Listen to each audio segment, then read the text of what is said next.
Good afternoon, everyone.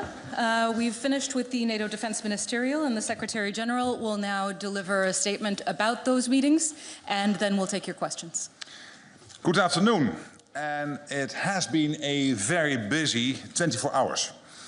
A lot has happened, and it was very good to be able to consult among NATO allies and Ukraine here at NATO. Let me begin by expressing my shock and sadness at the news coming out of Munich, where many people have been injured in what appears to have been a deliberate attack. We stand in solidarity with our ally Germany, and our thoughts are with the victims and their loved ones. Here at NATO, I was glad to welcome the new US Secretary of Defense, Pete Hegseth, to NATO for the first time. Secretary Hegseth came with a clear message of America's enduring commitment to a strong NATO alliance and of America's clear expectations for all allies to carry their fair share of the burden. We also discussed the situation in Ukraine, together with Minister Umerov. All allies and Ukraine are united in their desire for peace in Ukraine. We all agree that we need to put Ukraine in the best possible position for negotiations. And we need a durable and lasting peace, not a Minsk III. So we had an excellent set of discussions focused on the urgent work ahead. When it comes to keeping our deterrence and defense strong, we endorsed robust defense plans drawn up by Supreme Allied Commander General Cavoli to protect our 1 billion people. To ensure we are fully ready to execute these plans, also in the future, we need more military capabilities. And for that, we need significantly more defense spending. So there is no time to waste. Our continued freedom and prosperity depend on it. Defense spending is already growing. Since 2014, European allies and Canada have added more than 700 billion additional US dollars for defense. In 2024, NATO allies in Europe and Canada invested 485 billion US dollars in defense, a 20% increase compared with 2023. With a full two-thirds of allies spending at least 2% of their GDP on defense. But we need to do more, much more, and we need to do it faster. It is clear from our discussions today that allies recognize the need to invest much more. Several announced large increases in spending in today's meeting. And I expect many ministers to return home from today's meeting with an even greater sense of urgency. We also discussed the need to ramp up defense production as we ramp up defense spending. Our industry must be able to produce what our extra money allows us to procure. We have already seen a significant increase in defense production across the alliance in recent years. We are producing more and faster than at any time in decades. But we can and must do more. To ensure the credibility of our deterrence and defense for years to come, we need to shift to a wartime mindset. And we need industry to shift with us. Industry has taken steps to improve production capacity, but they can do better. The demand signals are clear, and they'll continue to grow. Today, we agreed an updated action plan to rebuild a strong defense industry on both sides of the Atlantic. A robust defense industry will make the alliance stronger and create more jobs in Europe and North America. Allies also met with Ukraine in the NATO-Ukraine Council, and we are joined by the EU High Representative Kaja Kallas. Defense Minister Umerov briefed allies on the latest developments on the ground. And allies took note of President Trump's initiative for peace talks, which Secretary Hegseth had already outlined in our consultations within the UDCG yesterday afternoon. We discussed the importance of our continued support to Ukraine, which is crucial so that this brutal war of aggression can come to a just and lasting end. And we discussed the need for European allies and Canada to do even more. In 2024, NATO allies provided over 50 billion euros in security assistance to Ukraine. Nearly 60% of this coming from Europe and Canada. This is well above the 40 billion that we had pledged for the year. The newly established NATO command in Wiesbaden, Germany, is at the forefront of coordinating these contributions. This command is now operational and is doing important work. And allies announced new military support packages yesterday and today. This will help Ukraine in its fight today and to build up Ukraine's armed forces in the long term. All of this sends a clear signal that Europe and Canada are taking on a greater proportion of the transatlantic burden sharing. So we had an honest and forthright discussion among ourselves and with Ukraine. And we are coming out our meetings over the past 24 hours with a clear sense of purpose, commitment and urgency. And with that, I'm ready to take your questions. All right. We'll start with Sky News. Thank you, Deborah Haynes from Sky Hi, News. good afternoon. Good afternoon.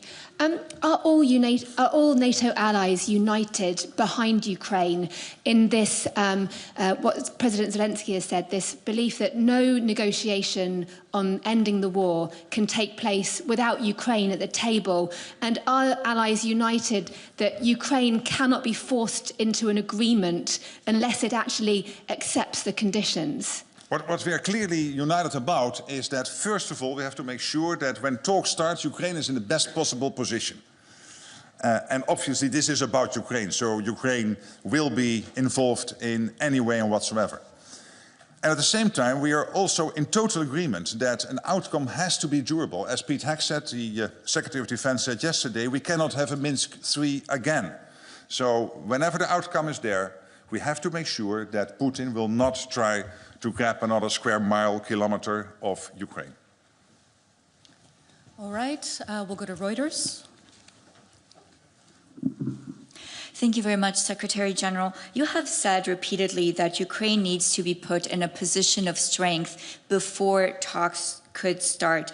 But President Trump has said that talks are starting immediately. So does that mean that Ukraine is now starting negotiations from a position of weakness?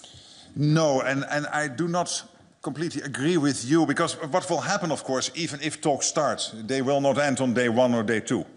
So there is, let's say, a path there where we have to make sure that talks are successful, and it is important that we get to a peace deal, and at the same time to make sure that Putin understands that the West is united, that Ukraine is getting all the support it needs to prevail. That is very important, but also that he understands that we will only conclude those talks when we are absolutely assured that the outcome can be sustained, that the outcome is enduring, is lasting. All right, RBC, Ukraine.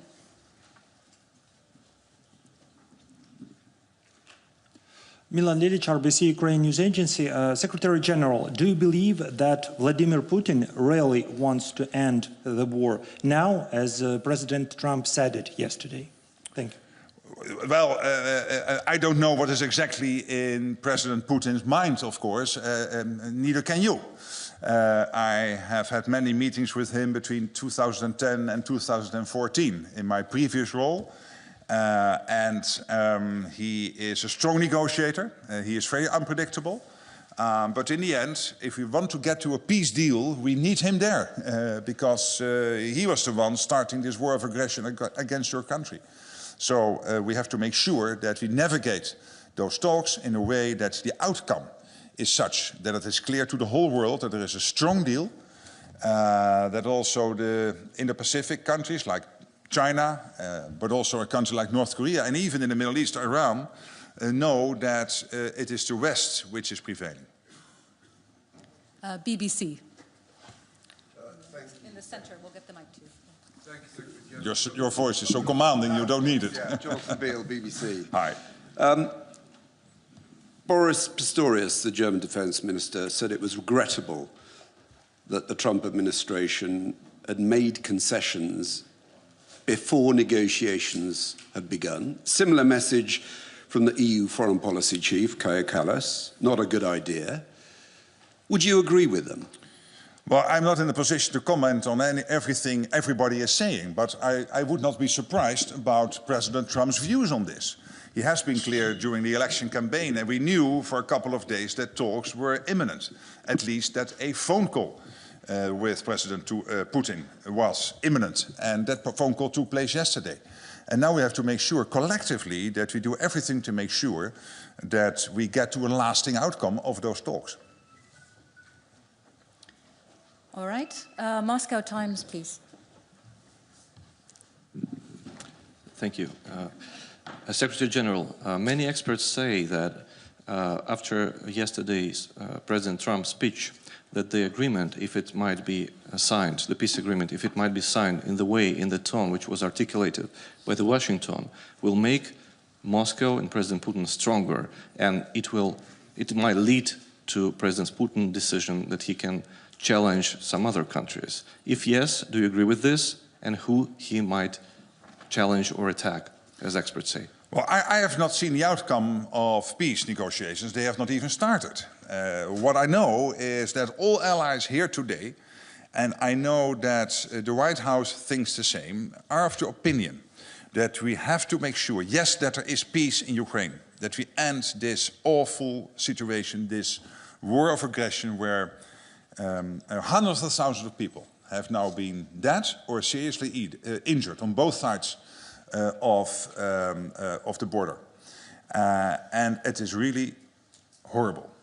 So we want to end this. But of course you have to make sure that you conduct those talks in a way where the outcome is such that it will not be seen as a loss to the West, one, and two, that we make sure that the outcome is seen as enduring, that it will not be challenged again, like we have seen after Crimea and after the Minsk Accords in 2014, where immediately basically moving forward to 2015 and 2016, Putin started to challenge the outcome of these agreements. Bloomberg, behind the cameras.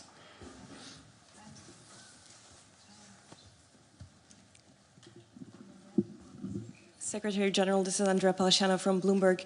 President Trump has said that negotiations are effectively starting. Europeans are not in the conversation right now. They're not at the table. What can European allies, European NATO allies do to get back in the conversation? And what exactly can they offer? What can they put on the table to be included in these discussions? Well, clearly we are intensely consulting amongst each other, including with the United States. I will be myself in Munich tomorrow, meeting with Vice President Vance. Kellogg, the special representative for Ukraine, special representative for President Trump, will be here at NATO on Monday. Yesterday I had dinner with Pete Hegseth, the new Secretary of Defense of the United States. So we are, as NATO, and the teams are, of course, intensely coordinating. And I know that many allies and many EU member states are doing the same with Washington. So we are really, and what we did the last 24 hours was also very much about getting to the same page.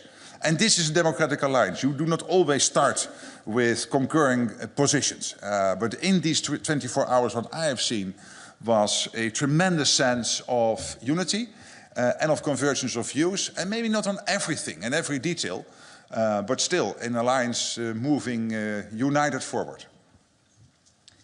All right, staying in the same part of the room, woman in the white blouse and beige vest. Good afternoon. My name is Julia Sarivan. I'm from Republic of Moldova, representing here Journal TV. So, Mr. Rutte, last night the airspace of the Republic of Moldova was overflown by Russian drones.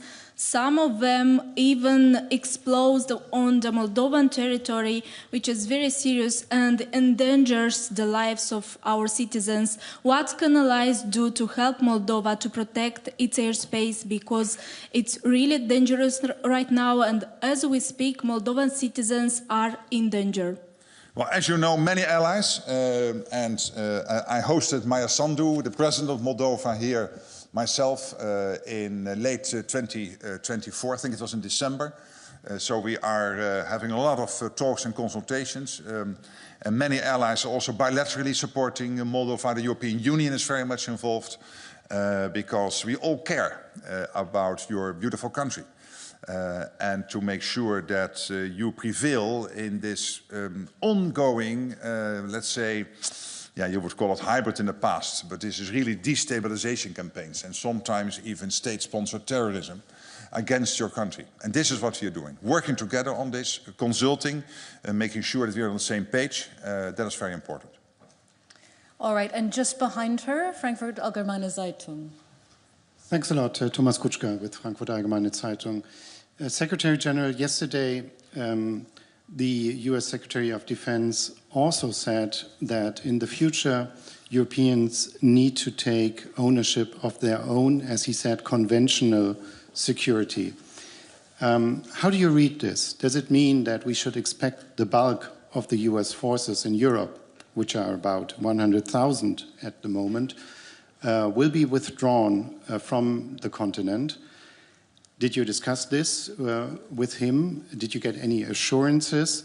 And would it be wise for Europeans to basically foresee a situation where the US only provides a nuclear umbrella, but no longer any conventional protection? Thank you. Thank you for the question. And you know, Pete Hegseth visited Stuttgart on Tuesday. And on a question, I think, by you or one of your colleagues said that there are no plans to reduce troop levels. That's one. At the same time, the US is quite irritated, basically for a long time, and Trump made this very clear when he came on board in 2016, 2017, about the fact that the US is spending much more on defense than the average is in the rest of NATO, in Canada and in Europe. So we have to do more. Last year we spent 20% more. US-NATO allies. So if you take out US from the numbers, the rest of NATO spend 20% more. So we can do this. But it is not nearly enough. When you look at the capability targeting process, and when you then from there start to see the emerging gaps, it has to be much and much more than this famous 2%. It will be more than 3% at least. So here he is right. And the good thing, of course, is when we in the rest of NATO spend more, that there will be more of a burden sharing with what the US is doing, because the US itself is now on about 3.3, 3.4, 3.5%, depending on which year and how you calculate it. So that burden shift is necessary. But to your concrete question, I think Pete Hegseth was very clear in Stuttgart. Let's see. Here. Woman in the second row. Yuri Bilat, Holland Media, Russian Media in Exile. I wanted to ask you about, like yesterday, NATO already did what Putin wanted, dropped off the idea of Ukraine membership in alliance in the foreseeable future. If this is how NATO will make Putin to start the talking process, but just give him what he wants? Well, listen, in Washington again, NATO committed to future NATO membership for Ukraine.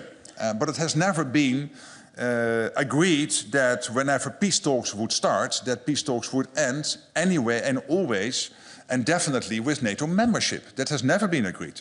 It could be, but it never was that clearly stated.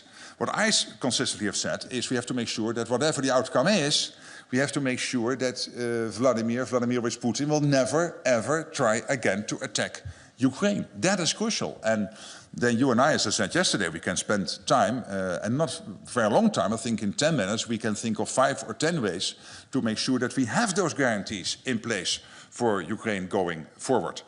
But there has never been a promise to Ukraine that as part of a peace deal, they would be in NATO. All right, and now we'll go to the woman in the black jacket. Lucrezio, Rai Italian Public Television.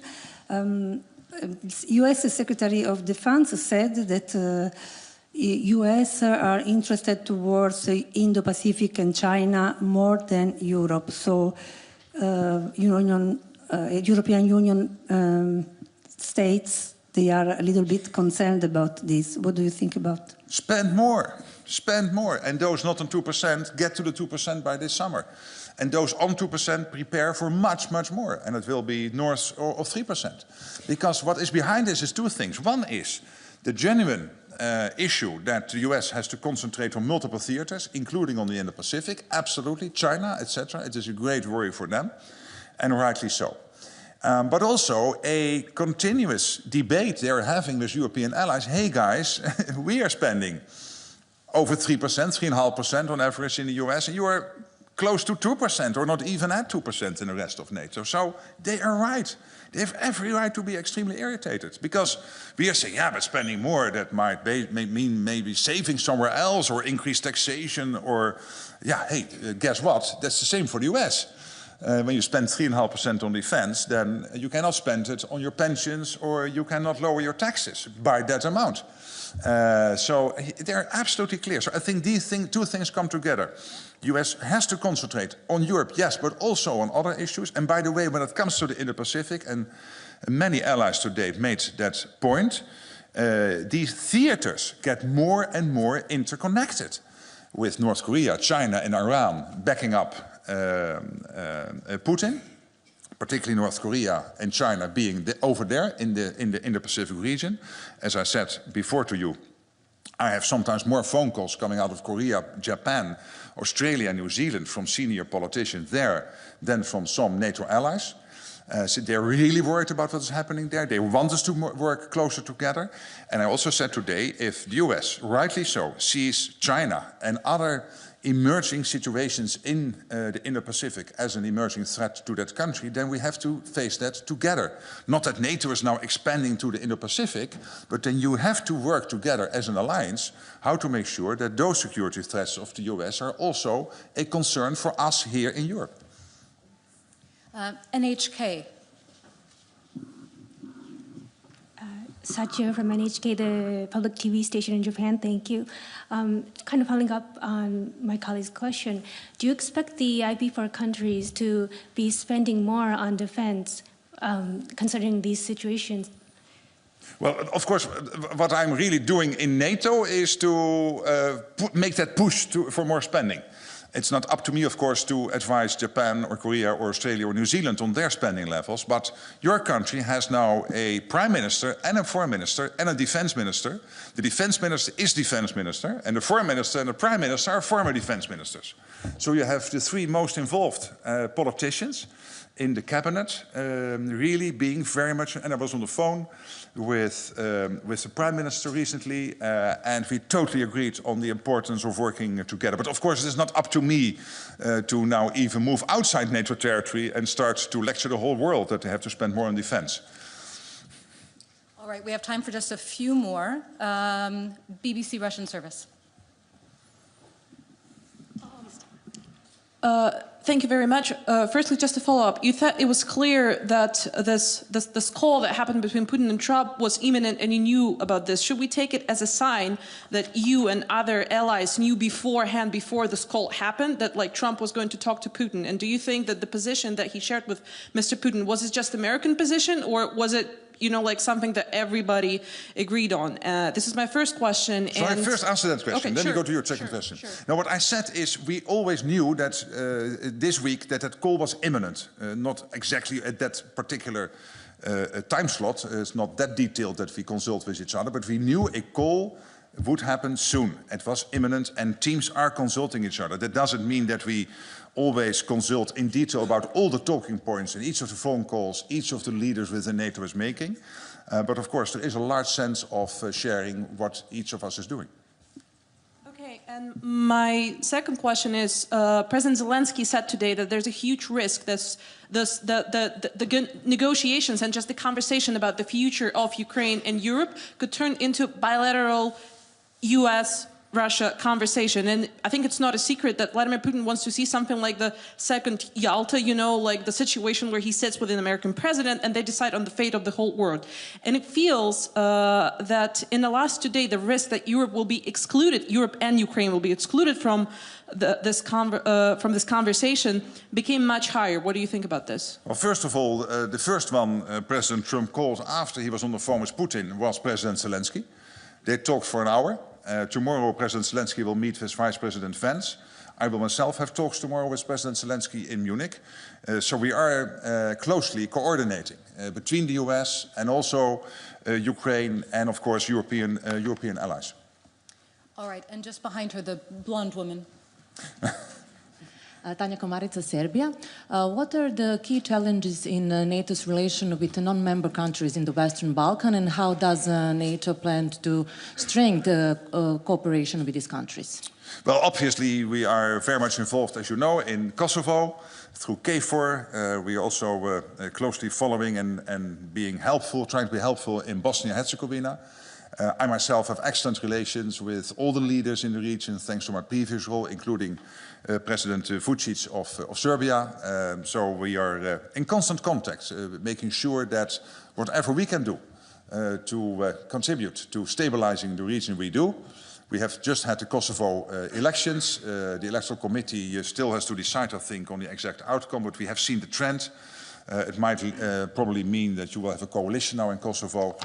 And that political process, of course, has to take place, as is normal in a democracy. But we are closely connecting and following everything happening there. And as you know, the Deputy Secretary General is also from the Western Balkans. She is from North Macedonia, and she is a great advisor on all these issues.